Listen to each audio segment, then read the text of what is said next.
말씀은 예수님께서 제자들에게 권능을 주시고 각 지역으로 내보내시면서 예수 그리스도의 복음을 선포하라고 명령하신 내용이었습니다.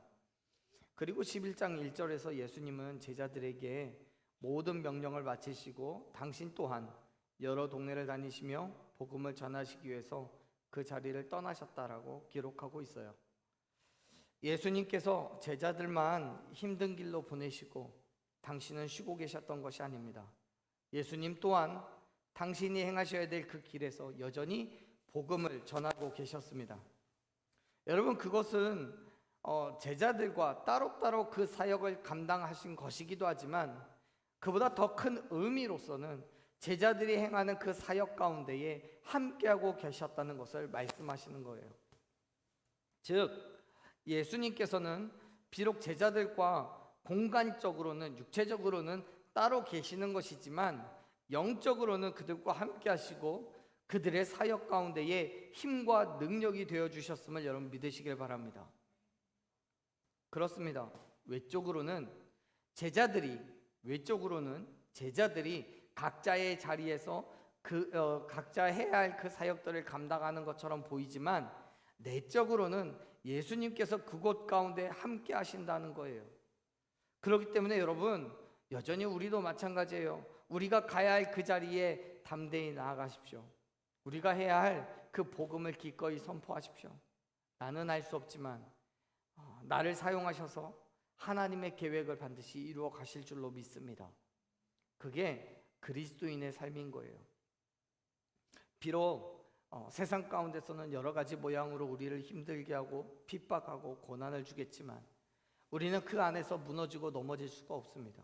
왜냐하면 나와 함께하고 계시는 예수님이 계시기 때문에요. 지금 11장에서 예수님의 모습을 기록하며 이야기하는 것도 동일한 이야기입니다. 제자들이 가는 그 길에 예수님께서 함께 하시겠다라는 말씀이에요. 오늘 이 말씀이 저와 여러분에게 또 다른 힘과 또 다른 능력이, 그리고 우리의 위로와 참 소망이 되어 주실 줄로 믿습니다. 성경은 2절에서부터 또 다른 이야기가 시작이 돼요. 한 말씀을 같이 읽겠습니다. 2절 말씀인데요, 같이 읽습니다. 요한이 옥에서 그리스도께서 하신 일을 듣고 제자들을 보내요. 2절에서부터는 사건이 완전히 바뀌어서 갑작스러울 만큼 다른 이야기가 등장을 합니다. 사실 마태복음을 기록한 이 저자인 마태는 시간의 순서가 아니라 주제를 중심으로 복음서를 기록했기 때문에 시간적으로는 다를 수 있습니다. 그래서 이 사건이, 지금 2절에서부터 읽은 이 사건이 예수님께서 제자들을 파송한 직후에 있었던 일이라고 말할 수는 없습니다. 여기에서 등장하는 이 요한이라는 인물은 예수님의 제자인 요한이 아니고요, 예수님의 사촌인 침례 요한을 의미합니다. 이 침례 요한이 2절에서 기록하고 있는 것처럼 옥에 갇혀 있는 중이에요. 왜 옥에 갇혔냐면 당시에 그 갈릴리와 베레아 지역을 다스리던 헤롯 그 안디바라는 총독이 있는데, 이 사람이 불법적으로 자기의 동생인 빌립이라는 사람의 아내 헤로디아를 불법적으로 아내로 삼았어요. 그것을 요한이 비판을 합니다. 어떻게 그럴 수 있냐는 거예요. 그것 때문에 헤롯이 기분이 나빠서, 감정이 상해서 요한을 감옥에 가둬버린 거예요. 그런데 그 와중에 요한은 예수님께서 하신 일을 듣게 됩니다. 제자들을 통해서 듣게 되는 거예요. 그래서 그 이야기를 전해준 제자들을 다시 예수님께 보냅니다. 그리고 물어요. 3절 말씀 같이 읽겠습니다. 예수께서 여짜오되 오실 그이가 당신이 오니까 우리가 다른 일을 기다리오리이까. 아멘. 여러분, 지금 감옥에 갇혀 있는 이 침례 요한은 제자들을 예수님께로 다시 보냅니다. 그리고 그가 과연 오실 그이, 즉 성경에 기록되어 있는 메시아가 맞느냐라고 물어요. 물론 침례 요한이 예수님을 메시아로 믿지 못해서 이렇게 질문하고 있는 거 아닙니다. 이미 침례 요한은 예수님을 하나님의 어린 양으로 고백을 했어요. 요한복음 1장 29절부터 30절까지의 말씀을 보면 뭐라고 이야기하냐면, 예수님께서 자기에게 나아옴을 보고 보라, 세상 죄를 지고 가는 하나님의 어린 양이로다 라고 고백을 합니다. 예수님이 나보다 앞서 계시고 나보다 먼저 계시는 분이다 라고 고백을 해요.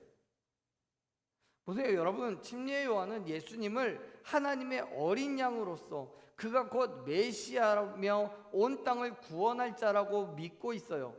그런데 지금 제자들을 예수님께로 보내서 물어보는 거예요. 당신이 오실 그이냐고요? 아니면 우리가 다른 사람을 기다려야 되느냐고요? 물어요. 왜요? 왜 침례 요한은 이렇게 묻는 것일까요? 2절을 보면 그리스도께서 하신 일을 들었기 때문에 라고 대답합니다. 그리스도께서 하신 일을 들었기 때문에. 다시 말해서 요단강에서 예수님께 침례를 주었던 그 시점에서 요한은 예수님이 하나님의 아들로서 이 땅에 오셨다는 것을 알았어요. 하늘에서 비둘기와 같은 성령이 임하고 하늘의 문이 열리고 하나님의 음성이 들려와서 예수님이 하나님의 아들이라는 사실을 증명했어요. 그런데 시간이 지나가면서 그의 귀에 들려온 예수님에 대한 소식은 기대와 달랐어요. 당시 사회적으로 메시아에 대한 기대는 우리 몇 차례 말씀드린 것처럼 정치적인 구원에 있었습니다.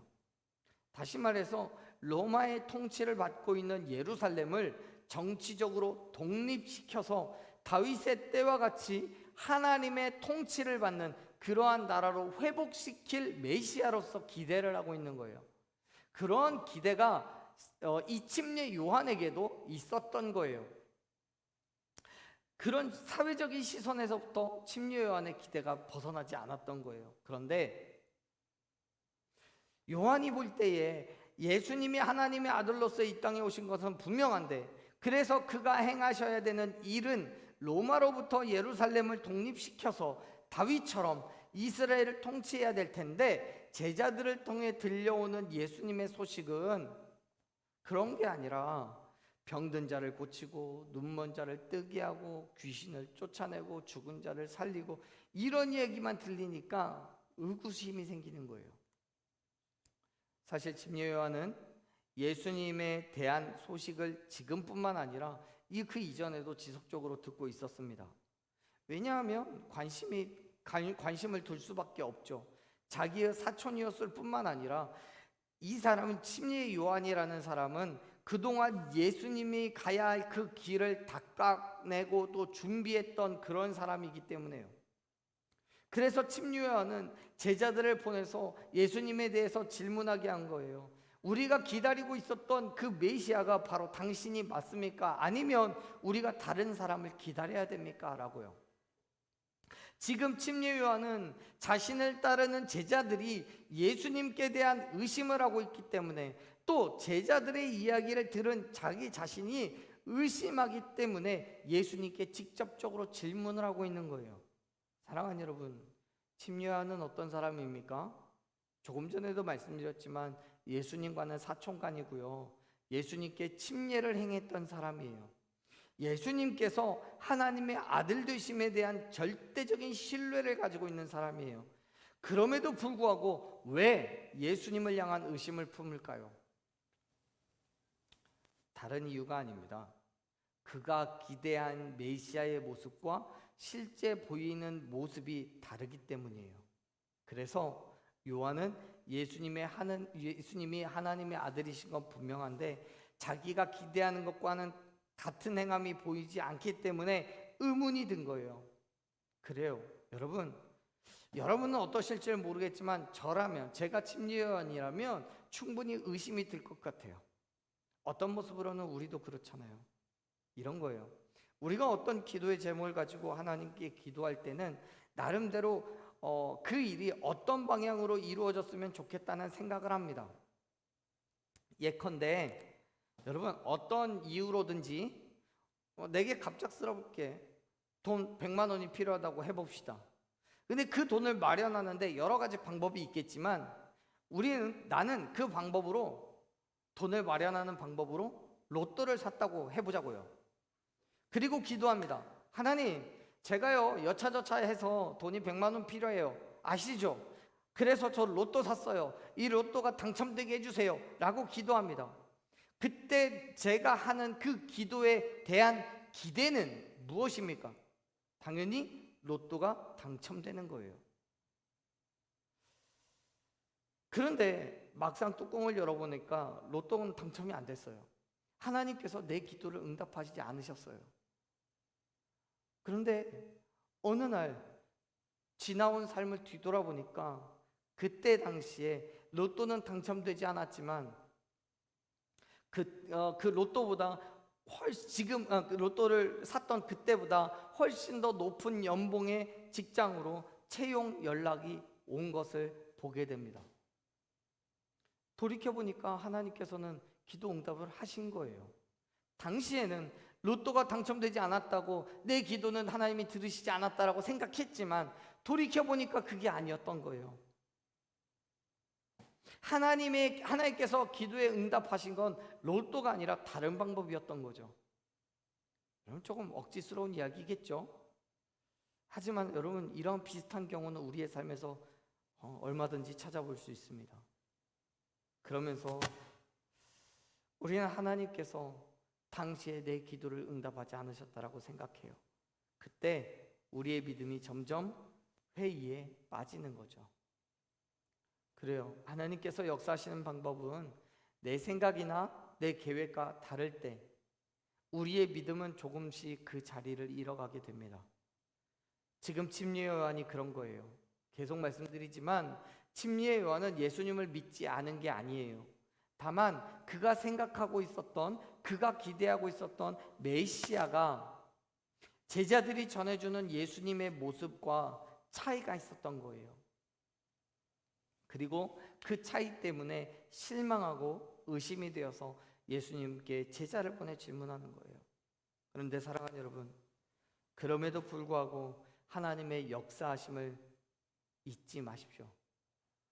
하나님의 뜻과 내 생각의 차이가 있다고 하나님이 존재하지 않으신다거나 또는 나를 사랑하지 않으셔서 내 기도에 응답하지 않으시는 게 아닙니다.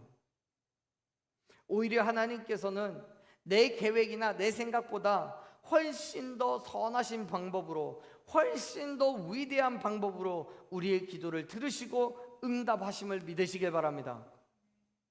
왜냐하면 하나님께서는 전지전능하신 분이시니까요. 하나님께서는 모든 일에 처음에서부터 끝까지를 알고 계시는 분이시니까요.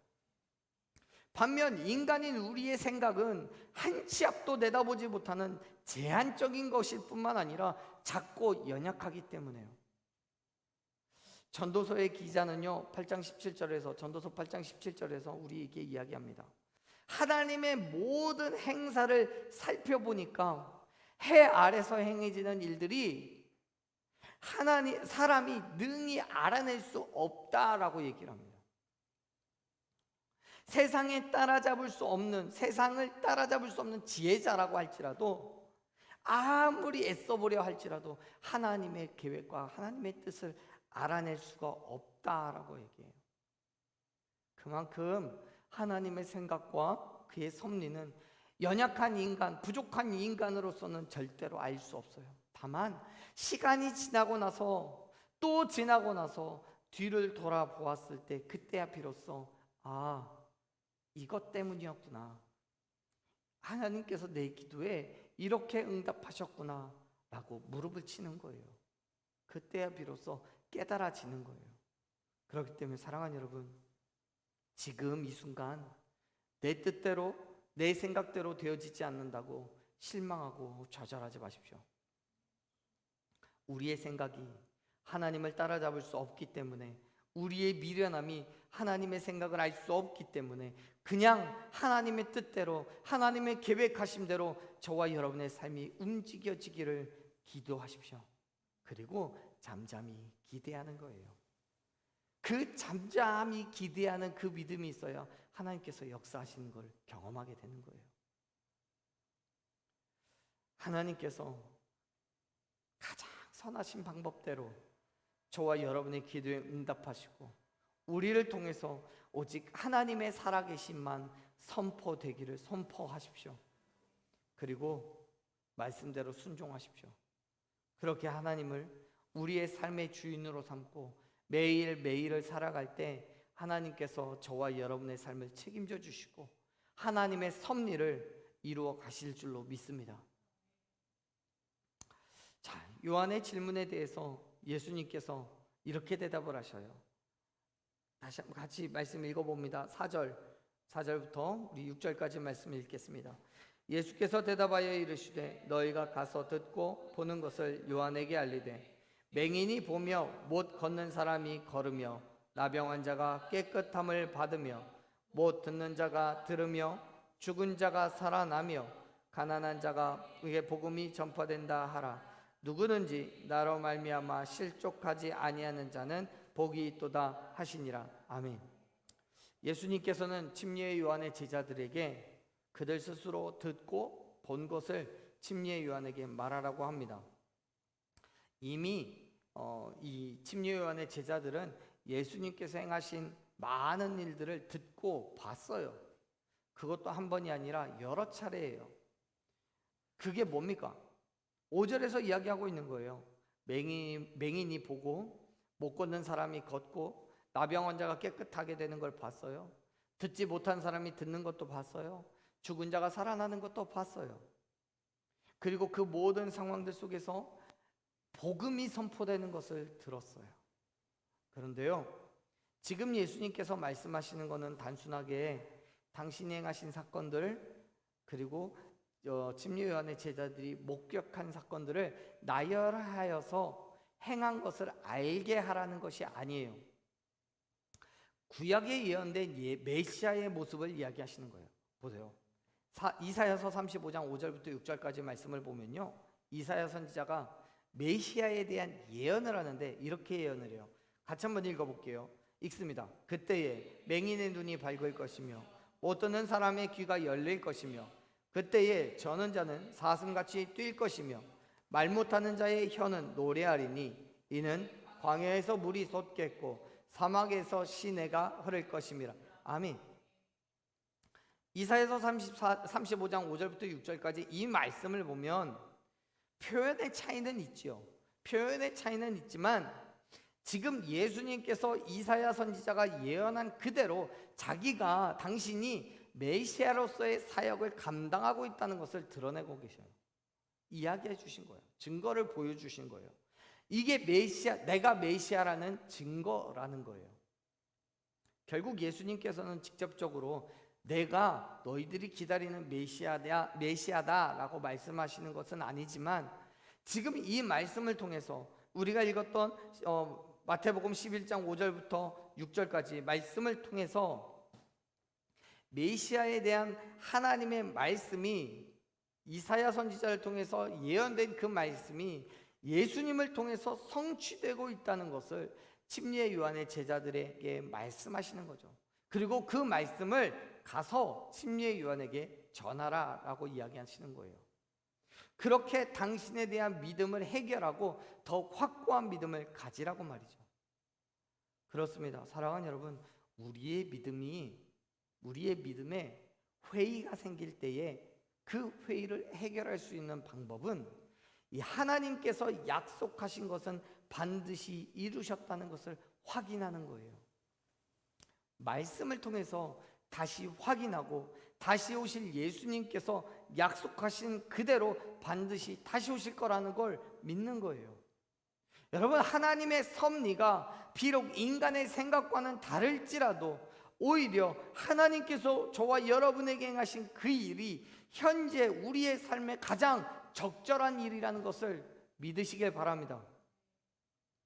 그렇기 때문에 그 믿음을 가져야 되기 때문에 성경을 봐야 되는 거예요. 하나님의 섭리를 말씀 가운데서 찾아내야 되는 거예요. 침례 요한의 제자들이 예수님께서 행하신 일을 눈으로 목격하고 예수님의 말씀을 그들의 귀로 들었던 것처럼 저와 여러분 또한 말씀 가운데서 예수님께서 행하신 일을 봐야 되는 거예요. 그래야 하나님께서 나에게 말씀하신 것이 무엇인지, 또 내게 보이려고 하시는 것이 무엇인지를 알게 되는 거고, 그것을 통해서 더욱 확고한 믿음을 갖게 됨을 믿으시길 바랍니다.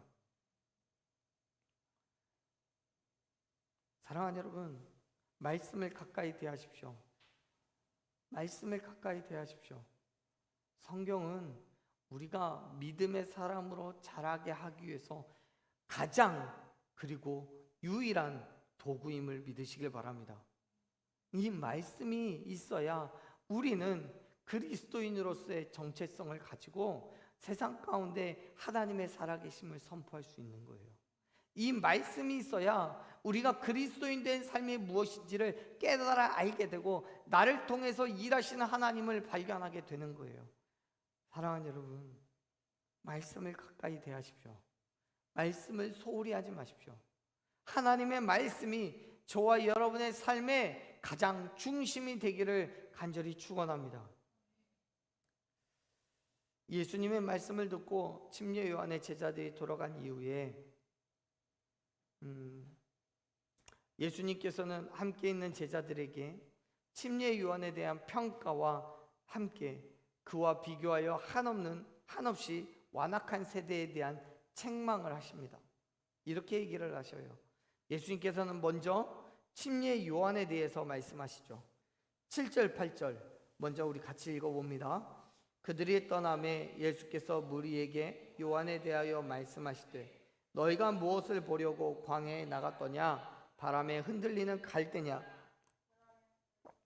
8절도 읽습니다. 그러면 너희가 무엇을 보려고 나갔더냐? 옷 입은 사람이냐? 부드러운 옷을 입은 사람들은 왕궁에 있느니라. 아멘. 여기에서 보려고 라고 번역하고 있는 헬라어 단어는 단순하게 보다라는 의미만 있는 게 아닙니다. 지속적으로 주의를 기울여 살펴보다, 이런 의미를 가지고 있어요. 다시 말해서 당시의 사람들이 침례 요한을 보기 위해서 광야로 나갔던 것은 단순하게 그를 만나려고 간 것이 아니라 침례 요한의 말 한마디, 그의 행동 하나하나에 큰 관심과 호기심을 가지고 그를 살펴보러 나갔다는 거예요. 예수님께서 말씀하시는 것을 듣는 많은 사람들이 광야에서 사역하는 침례 요한을 봤고, 광야에서 천국이 가까이 왔다고 회개하라고 외치는 침례 요한을 생각했어요. 과격한 유대인들의 핍박과 바리새인들, 제사장들의 위협에는 아랑곳하지 않고 예수님이 메시아 되심을 선포한 그 요한이 지금 이 말씀을 들으면서 생각이 나는 거예요. 침례 요한은 예수님께서 말씀하시는 것처럼 바람에 흔들리는 갈대처럼 이리저리 흔들리면서 핍박에 넘어지고 유혹에 쓰러지는 것이 아니라 어떤 상황 가운데도 굴하지 않고 하나님의 말씀을, 그 예언의 성취를 거침없이 선포했던 사람입니다. 그렇게 예수님께서 가시는 그 길을 준비했던 사람이에요. 그랬던 침례 요한이 예수님의 메시아 되심에 대한 의심을 품고 제자들을 보내서 질문한 것을 놓고 예수님 앞에 모여있는 많은 사람들이 수근수근거리며 오해할 수 있기 때문에 예수님은 지금 이 말씀을 통해서 침례 요한의 그 믿음에 대해서 말씀하시는 거예요. 그는 결코 바람에 흔들리는 갈대와도 같은 사람이 아니라고요. 어쩌면 내가 그의 생각과 그의 기대와 다르기 때문에 나에 대해서 의심을 했을 수는 있겠지만, 그렇다고 내가 하나님의 아들 되심을, 내가 메시아가 아니라는 사실을 그는 생각하고 있진 않을 거야. 그의 믿음이 흔들리지는 않아. 왜냐하면 하나님께 대한 굳은 믿음이 있기 때문에, 하나님께서 행하실 일을 기대하고 보고 있기 때문에라고요. 오히려 흔들리는 사람은 왕궁에 있다라고 말합니다. 여기서 말하는 이 왕궁에 있다는 사람은 그 조금 전에 얘기한 헤롯 안디바를 이야기하는 거예요.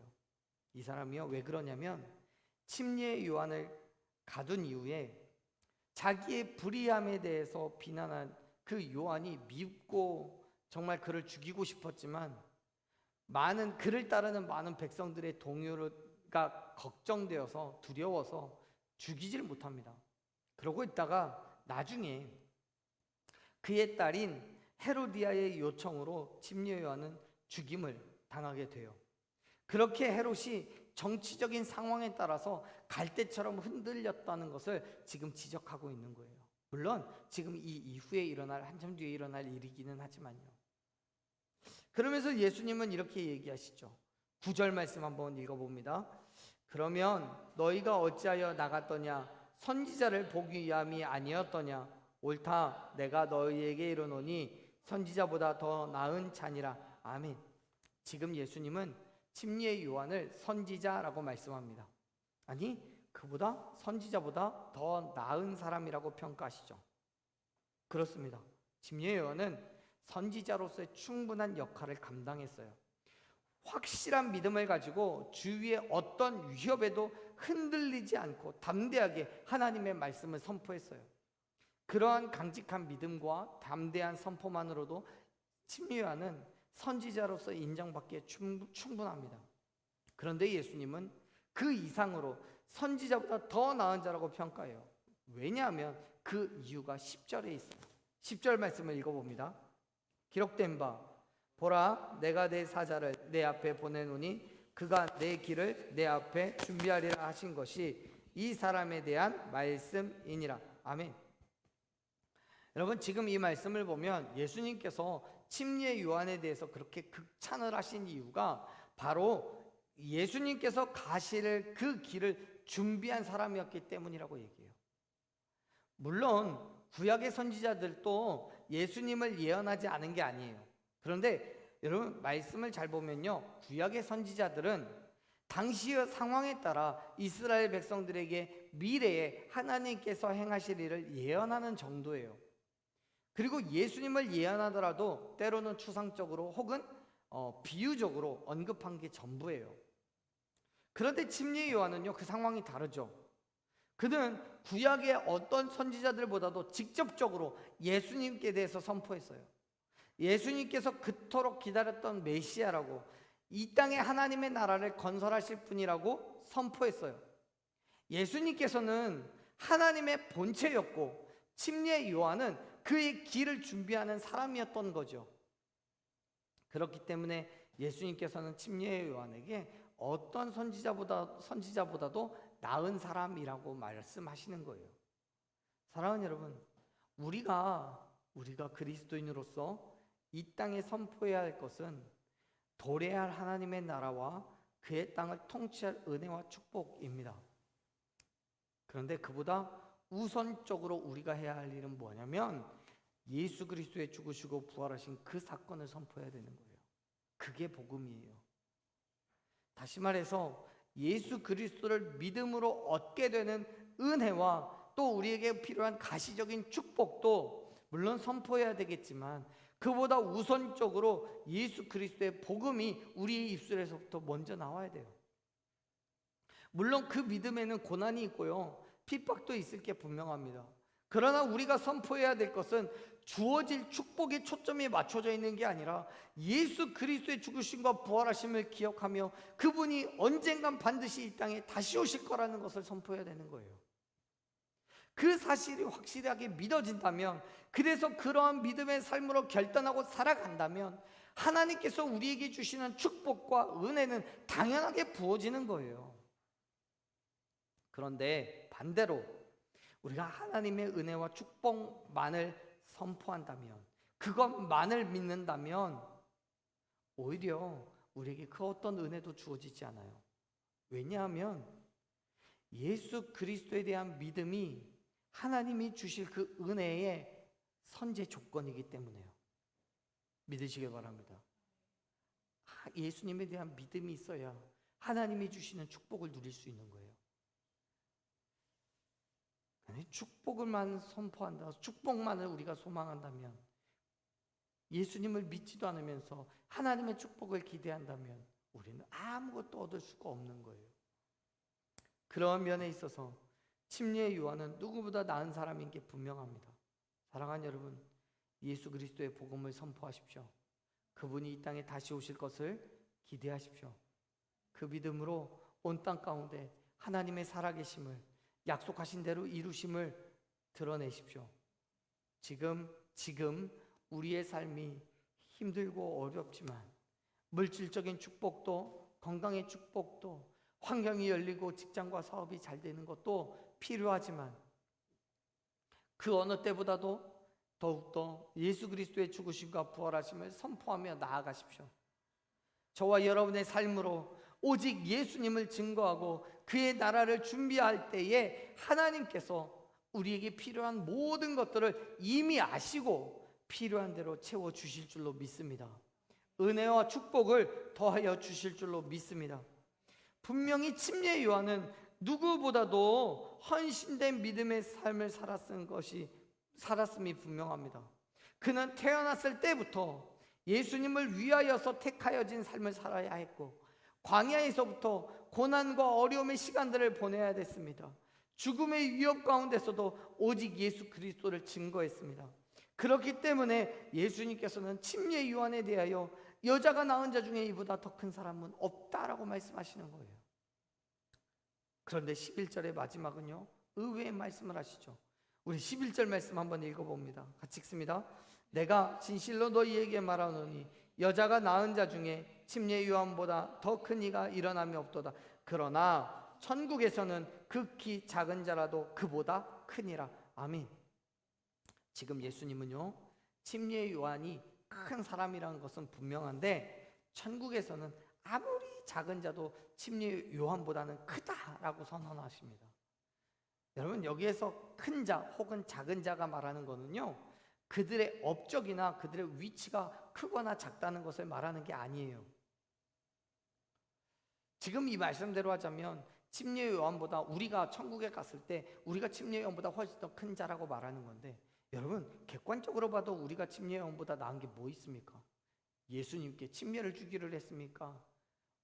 회개하라 천국이 가까웠느니라고 얼마나 더 담대하게 선포를 했습니까? 죽음의 위협을 경험했습니까? 침례 요한보다 나은 것은 우리에게는 아무것도 없을 거예요. 그러나 천국에서, 우리가 천국에 간다면 그곳에서 우리는 침례 요한보다 훨씬 더 큰 자라고 말씀해요.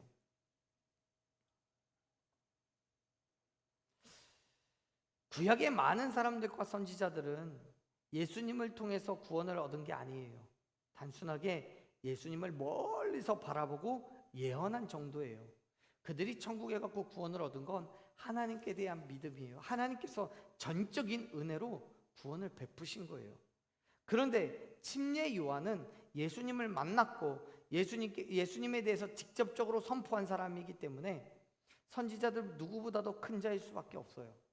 그런데 거기에 더 나아가 침례 요한 이후의 모든 그리스도인들은 예수 그리스도의 죽으심과 부활하심을 믿고 구원함을 얻은, 그래서 예수님께서 십자가에서 흘리신 그 물과 피로 모든 속죄함을 받은 사람들이기 때문에 본질적으로 구약의 선지자들이나 침례 요한과는 본질적으로 다른 거예요.